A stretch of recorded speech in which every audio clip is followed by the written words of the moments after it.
Hi అండి. ఉండి ఒకటి ఏడిస్తే లేక ఒకటి ఏడ్చినట్టయితే కనుక ఇదైతే కాయలు మా ఇంట్లో చాలా ఉన్నాయి. చెట్టే ఉందండి, పెద్ద చెట్టు. చాలా మంది అయితే ఈ కొనుక్కొని తింటున్నారు. కానీ మేము ఎప్పుడు తినే వాళ్ళం కాదు, పడేసే వాళ్ళం అండి. తెచ్చుకునే వాళ్ళం, కష్టపడి ఒలిసే వాళ్ళం. కానీ ఒక 2 తొనలు తిని పడేసింది అనమాట. కాకపోతే దీనికి ఎలా తినాలో తెలియక నేను అలా చేసిందండి. దీంట్లో ఏం చేస్తాను నాకు కొత్తగా తెలియదు కానండి.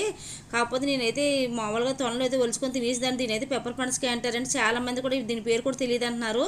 మా ఇంట్లో చెట్టే ఉందని మామయ్య గారి దగ్గర అయితే చాలాసార్లు అయితే ఇస్తారు. కానీ ఒలుచుకుని కష్టపడి 1-2 కాయలు తింటామండి. చాలా పెద్దండి. ఇదైతే నారింజగా తిన్నట్టుగా అనిపిస్తుంది. అది అబ్బాయికి ఉంటుంది కదండి, దాని తొక్కలాగే దలసరిగా ఉంటుంది. దాని తొక్క కానీ టేస్ట్ చేసాము ఇంకో అదైతే కొంచెం లేదుగా ఉంటుంది. లోపల తొనలు అయితే దెబ్బకాయకి ఎలాగ ఉంటాయో అలాగే ఉంటాయి తొనలు.